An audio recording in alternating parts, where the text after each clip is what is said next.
The Paul Leslie Interviews. It is April 3rd, 2008, the day before the 40-year reunion concert of the Kindred Spirit Folk Trio. We're here at the 106 West Theater in historic Winder, Georgia, with Kindred Spirit band member Mr. Phil Rolleston. Hi. So, hello, and thank you so much for making the time to do this. Oh, sure. Tell us about how music started for you. Oh, boy. I grew up in Atlanta, and I started singing almost as soon as I started talking. And early on, it was learning Elvis tunes, just very early. And then when the Kingston Trio came out, I used to sit in front of my monaural record player and learn all the parts and learn the harmony parts. Then, of course, Peter, Paul, and Mary came along, and that was a revelation. And harmonies got more interesting, and I'd learn all those parts, and that pattern got started, and I just kept going with it. I was a serious folkie, followed Bob Dylan, and learned a lot of his tunes, and all of that stuff, and Phil Oakes, Bob Dylan, Tom Paxton, a lot of people. I could go down the line of all the old folk heroes, Buffy St. Marie. And when I first started performing, really, I did a single and was singing by myself. There was a coffee house in Atlanta early on across from the Varsity called the Eighth Note, and Ellen McElwain used to play there, and she was a great hero of mine, and I would sing there some, and then the 12th Gate opened up, and that was a whole other adventure. A lot of people can name a song or an artist from their youth that really changed them a lot. Can you think of one in particular that you heard them and you had that feeling where you thought, this guy is speaking to me? Boy, you don't ask simple questions.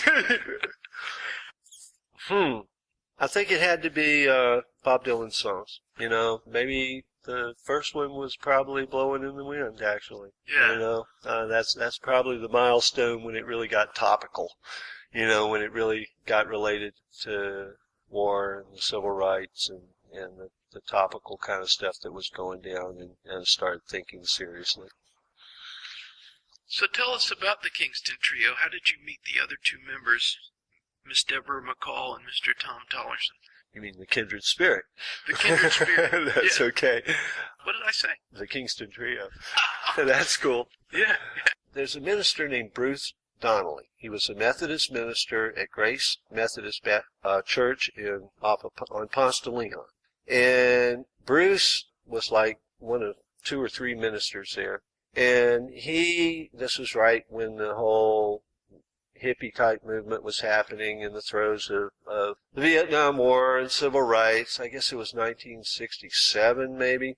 I could be easily corrected here, but Bruce talked the people in his church into opening a coffee house because he wanted to reach out to the people who were on the street and the hippies and whatever and minister to them.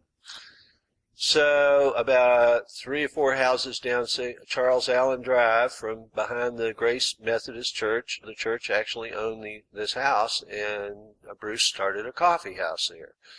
I started doing a single there. Thom did a single there, and Deborah also did a single there.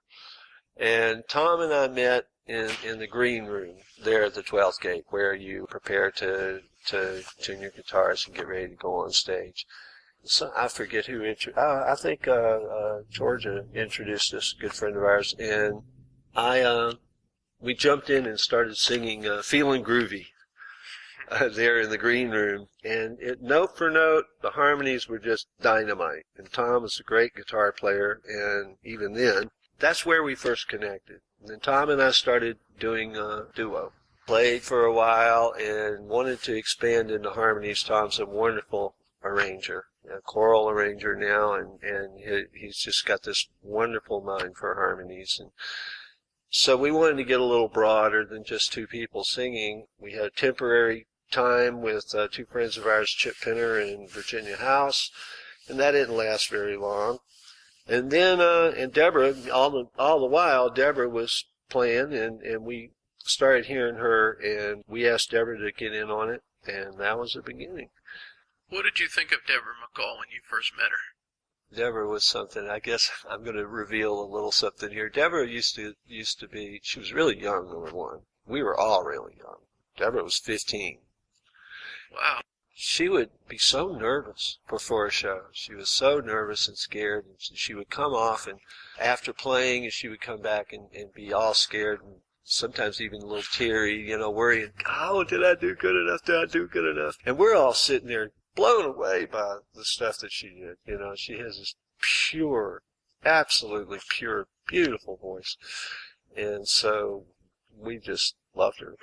Just fell in love with her right away. Did you have a feeling when you guys started playing together as a trio like something had clicked? Absolutely.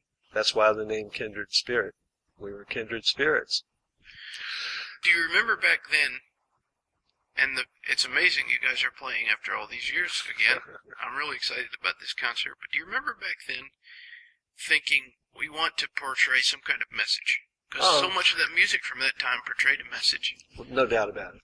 No doubt about it. And actually, as we started working and getting more into it and maturing a little, our set lists were built to get that thing across. We would start and build up, and it wasn't just about the dynamics of the music, but it was also about going from point A to point B in a message. And the bottom line of the message is love. Yeah. It's knowing, seeing yourself in other people's eyes, and knowing that we're all connected. So after all these years, how did the idea to get back together and perform?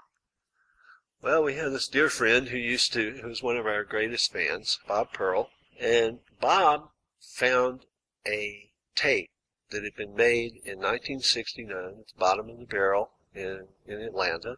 It's a beer room, one of the places we played a lot, one of the big folk places in Atlanta.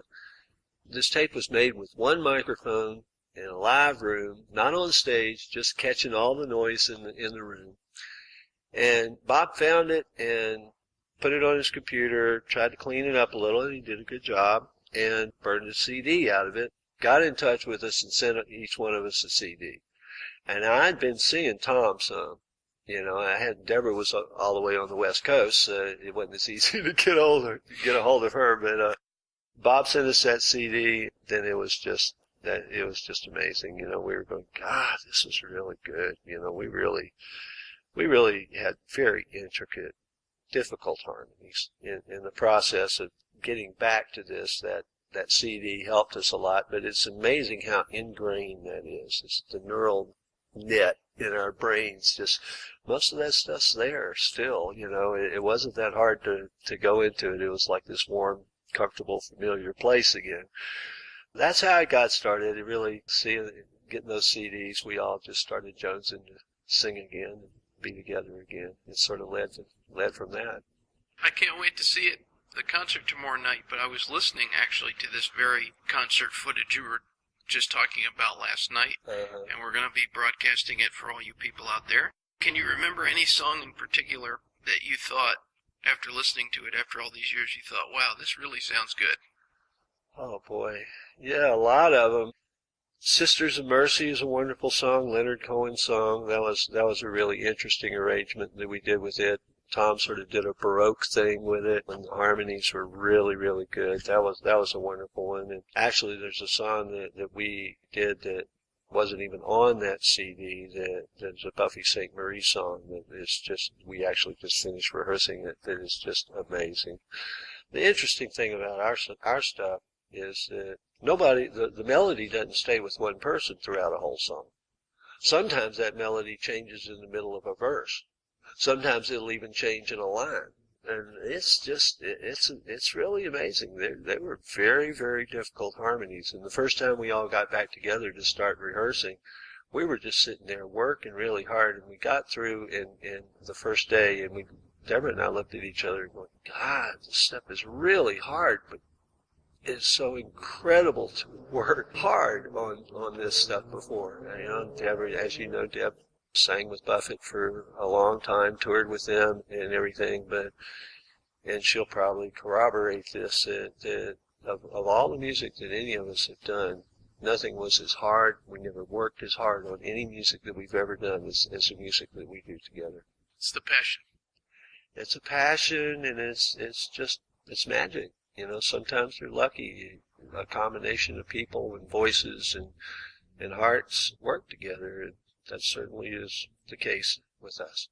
I've stopped by this 106 West Theater a couple of times this week to talk to people, and you guys have been rehearsing.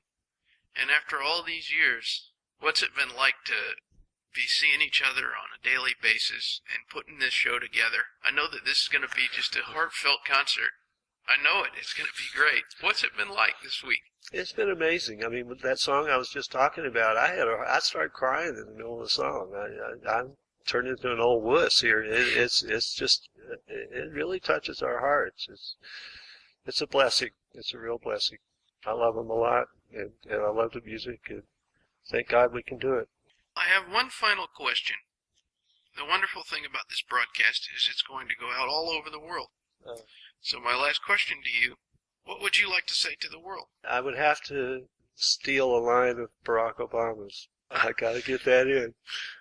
We have so much more in common than that which divides us. We have so much.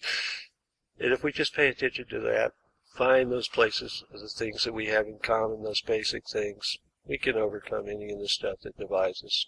It's all really small and petty stuff. Most of it's real mental. You get down to the bottom things of emotions and needs of people, we're all the same. We all want to eat. We all want to have love in our life. We all want to have meaningful work.